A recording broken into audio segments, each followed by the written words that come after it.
정지, 신원을 밝혀라. 목적지, 체류 기간. 지나가는 나그네입니다. 하룻밤 묵고 갈 생각이에요. 위험 물품 소지 여부 확인한다. 이상 없음. 통과를 허가한다. 야간 통행 제한 시간은 자정. 숙소는 중앙광장 북쪽. 즐거운 체류가 되기를 바란다. 방랑자는 골렘의 눈자리를 잠시 바라봤다. 푸르게 빛나는 마법지는 그를 향해 있었지만 아무것도 보고 있지 않았다. 방랑자는 천천히 고개를 끄덕이고 성문 안으로 발을 들였다. 마을 안은 조용하고 활기찼다. 광장에선 노인들이 바둑을 두고 아낙네들이 우물가에서 웃으며 수다를 떨었다. 방랑자는 그 사이를 천천히 걸으며 마을을 살폈다. 골렘들은 거리 곳곳에 서서 아무 말 없이 사방을 살폈다. 주민들은 그것들 옆을 지나치며 인사도 하지 않았다. 시선 한 번 주지 않았다. 오래 함께 살아온 가구나 다름없이 풍경의 일부가 되어 있었다. 길드 안에는 모험가들이 가득했다. 하지만 이곳에서 풍기는 분위기는 방랑자가 다른 세계에서 만난 모험가들과는 달랐다. 눈빛은 흐리고 웃음은 거칠었으며 칼집은 긁히고 낡아 있었다. 방랑자는 카운터 쪽으로 걸어가며 홀을 한번 훑어봤다. 어딘가 오래 기다리다 지친 사람들의 표정이었다. 오래된 길드네요. 이 마을에 모험가들이 많군요. 많긴 한데 요즘은 일이 없어요. 골렘들이 웬만한 건 다 아니까. 골렘이 생긴 지 오래됐나요? 한 3년? 처음엔 왕도 쪽 경비만 했는데 지금은 토벌도 하고 운반도 하고 뭐든 다 해요. 불평도 없고 밥도 안 먹고. 우리 길드 의뢰 건수가 그때부터 반토막 났어요. 모험가들은 뭐라고 하던가요? 뭐라고 하긴요. 저 꼴이잖아요. 방랑자의 눈길이 홀 한쪽에 머물렀다. 커다란 남자가 작은 아이를 무릎 위에 앉혀놓고 있었다. 아이는 아버지의 팔에 새겨진 상처 자국을 손가락으로 조심스럽게 만지작거리며 고개를 들었다. 아빠, 나 커서 모험가 될 거야. 아빠처럼 사람들 도울 거야. 그래, 아빠처럼 돼야지. 기특한 녀석. 아이가 환하게 웃었다. 아버지는 웃지 않았다. 거칠게 아이의 머리를 한번 쓸어넘기고는 다시 술잔을 들었다. 방랑자는 그 모습을 잠시 바라보다 시선을 걷었다. 저 사람 저번 의뢰에서도 억지로 의뢰비 더 받았다고 하더라고요. 돈이 없으면. 어이, 촌장. 금화 50개 가지고는 목숨값도 안 나온다고. 정 돈이 없으면. 여직원은 끝까지 말하지 않았다. 말하지 않아도 알 수 있는 것들이 있었다. 방랑자는 여직원의 시선이 향하는 곳을 따라갔다. 홀 저편에서 아이는 여전히 아버지의 품에 안겨 웃고 있었다. 골렘이 늘어날수록 모험가들의 의뢰는 줄었다. 한때 황야를 누비던 자들이 길드 주점에서 술잔을 기울이며 하루를 보내는 날이 많아졌다. 위기감은 서서히, 그러나 확실하게 길드 전체를 잠식하고 있었다. 우리가 없으면 이 나라가 돌아가지 않는다는 걸 보여줄 것이다. 골렘이 우리를 대신할 수 없다는 걸. 우리는 기계가 아니다. 우리는 이 나라와 함께 싸워온 사람들이다. 방랑자는 군중 바깥에서 그 장면을 바라봤다. 모험가들이 단상을 향해 주먹을 지켜들고 함상을 질렀다. 길드장의 목소리는 힘이 넘쳤다. 군중은 그 말에 몸으로 반응했다. 하지만 방랑자의 눈에는 길드장의 눈빛 어딘가에 이미 결론을 내린 사람만이 가지는 공허함이 비쳐 보였다. 파업이 시작된 지 사흘째였다. 황야 외곽에 몬스터가 나타났다는 소식이 들려왔다. 시장 물가가 오르고 운반 의뢰가 끊기면서 창고를 채우지 못한 상인들이 불안해하기 시작했다. 이러다 우리 다 굶어 죽겠어. 몬스터가 마을 근처까지 왔다고. 모험가든 골렘이든 빨리 보내줘. 피해는 모험가에게도 아닌 왕국에게도 아닌 곳으로 흘러갔다.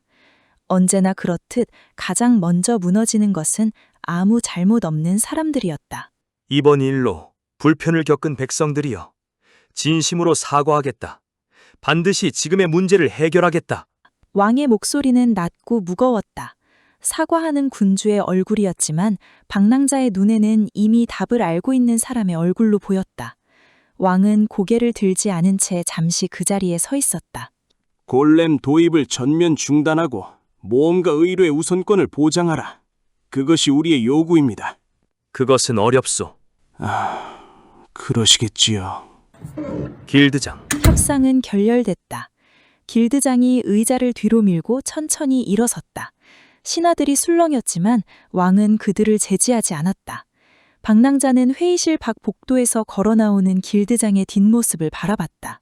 단호한 걸음이었다. 하지만 방랑자는 알 수 없었다. 저 걸음이 분노에서 나온 것인지 아니면 처음부터 이미 정해진 방향으로 향하는 것인지. 모험가들이 칼을 뽑아들었다. 협상이 아닌 전투를 선택한 것이었다. 황야가 아닌 왕도의 거리에서 그들은 골렘을 향해 달려들었다. 이 녀석들아, 골렘 핵이 제일 비싼 부분이야. 부수지 말고 팔다리를 공략하라고. 전투의 함성이 거리를 가득 채웠다.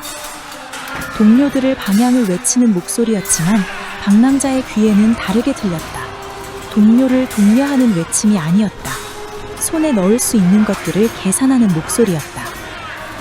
싸움이 길어질수록 쓰러지는 쪽은 인간이었다. 골렘들은 지치지 않았다. 데이지 않았다. 멈추지 않았다. 소년의 아버지가 쓰러진 동료에게 천천히 다가갔다.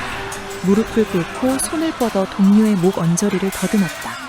죽은 동료는 항상 금목걸이가 자신의 생명부적이라고 떠벌리고 다니던 자였다.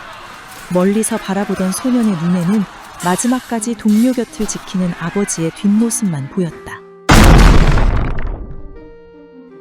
거대한 그림자가 천천히 아버지의 머리 위로 드리워졌다.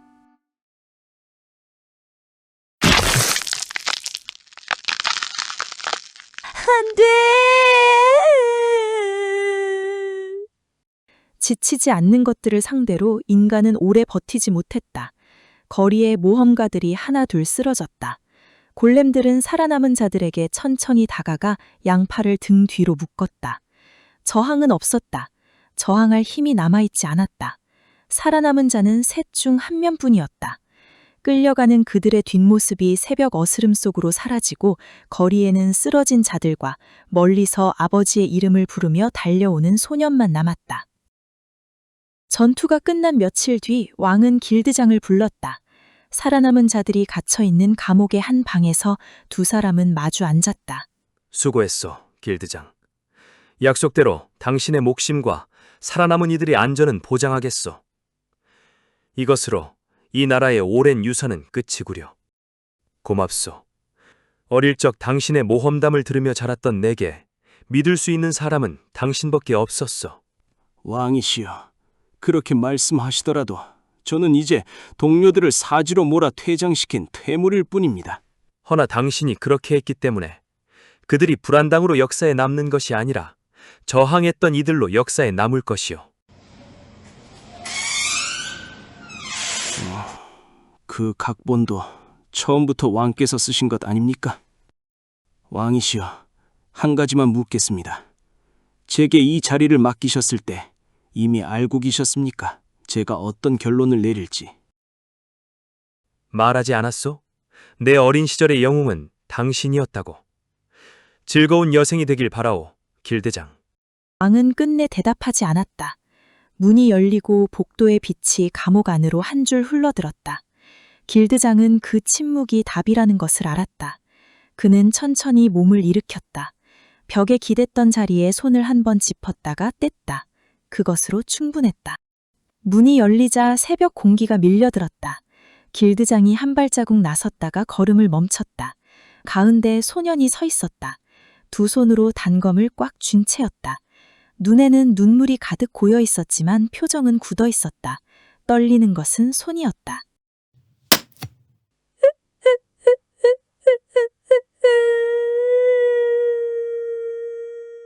소년은 아버지의 원수를 갚았다.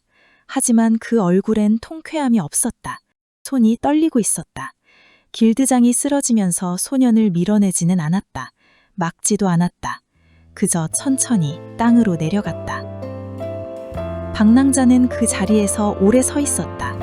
길드장이 옳았는지 그런지, 왕이 처음부터 알고 있었는지, 아버지가 영웅이었는지 탐욕스러운 자였는지, 소년이 복수를 한 것인지 아무것도 모른 채 누군가의 각본을 완성한 것인지, 방랑자는 끝내 아무것도 판단하지 못했다. 방랑자는 천천히 성문 밖을 빠져나왔다. 발걸음을 멈추고 한 번 뒤를 돌아봤다. 성문 너머로 도시가 보였다. 도시는 여전히 평화로웠다. 광장에선 아이들이 뛰어놀고 상인들이 흥정을 하고 골렘들은 말없이 제자리를 지켰다. 누군가 죽었고 누군가 갇혔고 누군가는 아버지를 잃었다. 하지만 도시는 아무것도 몰랐다는 듯 오히려 전보다 더 좋아진 듯 돌아가고 있었다. 급변하는 시대 속에서 각자는 자신이 원하는 미래를 그렸다. 그렇게 모두의 소망이 하나의 교차로에서 만났다. 그리고 누군가는 퇴장했고 누군가는 살아남았다. 훗날 누군가는 이것을 순리라 부를 것이다. 그리고 또 다른 누군가는 저항이라 부를 것이다. 그리고 방랑자는 다시 자신의 여행을 이어간다.